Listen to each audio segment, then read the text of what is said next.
What's going on, guys? Welcome back to another episode of Lever Talks. My name is Rob, and today we are talking about the return of the notorious Conor McGregor. For those who don't like Conor McGregor, you're more than welcome to leave now. And for those who still want to see what happens with probably the person who has now made the UFC what it is, feel free to stick around as we chat a little bit Conor McGregor. So personally, you know, I was a massive Conor McGregor fan.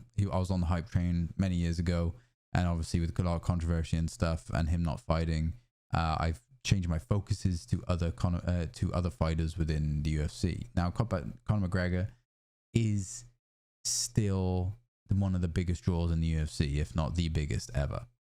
In our generation, that's for sure. I don't think I'm ever going to see someone who's going to bring that level of attention to the UFC. Nah, don't think it's gonna happen. So there is he's obviously, you know, lost the last couple fights against Dustin Poirier, and he's jacked on some serious fucking weight. That's the other thing too, right?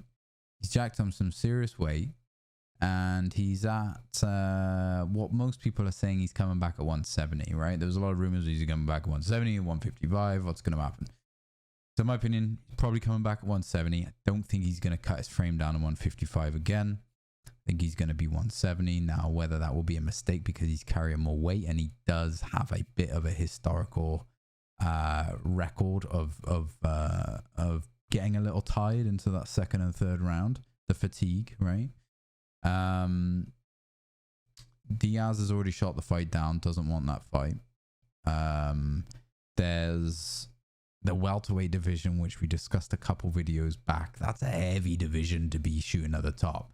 I think he wants a crack at Usman because he sees Usman as probably the least amount of risk to being, which is kind of weird to think, being that, you know, he's pound for pound and he's pretty much demolished most people within welterweight, and he's on like a 20 fight win streak or something insane.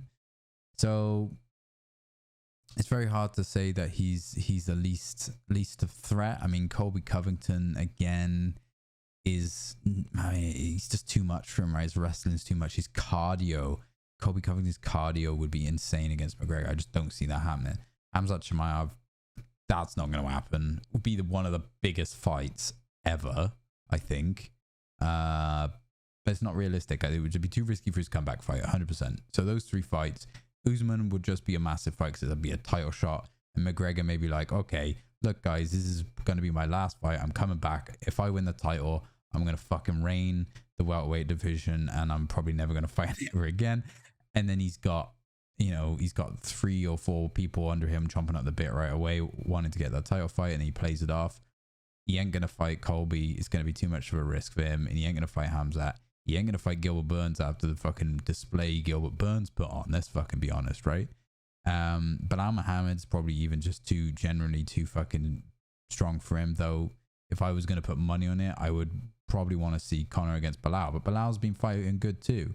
Vincent Luque is probably not the best person to put Conor up against. You've got Stephen Wonderboy Thompson. Now, that's a potential good matchup right there, right? You've got very similar karate style stances, very high striking. Maybe Stephen Wonderboy's on a bit of a losing streak, right? He hasn't had the best fights over the last. So is Stephen Wonderboy Thompson going to be the fight to make? That's my question. That's what I've got in my head right now. And there's people talking about Mike and Chiesa. There's those types of things, right?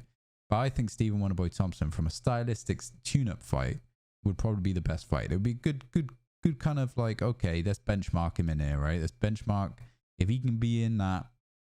I didn't even know off the top of my head, without looking at the top 15. Wonderboy, I think, is around 6 or 7. I want to say maybe around there. That would be a good benchmark. If McGregor could get in around 6 or 7 or in that welterweight division, then these options, it kind of propels him a little bit more into talks with the higher up, right? And I think it's just stylistically a good matchup. They're just very kind of coordinated. Like, Wonderboy's not a wrestler. He's not going to get caught out by wrestling. It's going to be solely striking, kicking. I think it's going to be a really good matchup for McGregor to get in, tuned up.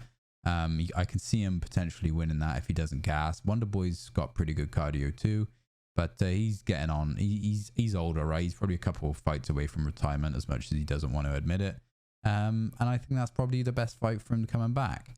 I don't see him coming back at the lightweight division. Lightweight division is absolutely fucking stacked as well, right? You've got, you know, Gagey, Oliveira fight coming up here. What's it, next weekend?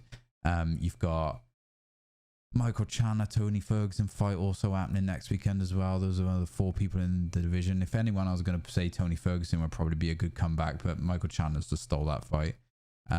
This is if Conor McGregor even made cut weight enough to get down to that weight class. I just don't see that happening anymore. But anyway, going back to that division, and then you've got Islam Makhachev, which is Khabib's right-hand man. That's probably unrealistic based off the wrestling and grappling submission skills he's got. You've got Poirier still in there, highly ranked. And you've got a whole bunch of other up-and-coming lightweights. I would, if I was Conor, I would just be seriously debating on where I'm at. You can't even drop down to featherweight because you've got Volkanovski taking heads off left, right, and center, right?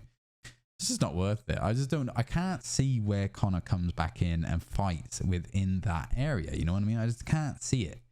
And maybe you know that he does end up beating, say, Wonder Boy. Maybe that's a great fight, and you know what, it gives Wonder Boy a payday too. That's the other thing too. I generally think that's the best fight for him coming back. So let me know what you guys think. Leave me a comment in the description down below. In the comment section down below, and let me know what you think. Where should he fight? And obviously, if you hate McGregor, be sure to throw in some hate in the comments. That'd be great too. So thanks for watching this episode of Leave Talks. If you haven't already, hit that like, hit that subscribe, hit that little bell that notifies you the next time I go live. And thanks for watching, and I will see you on the next.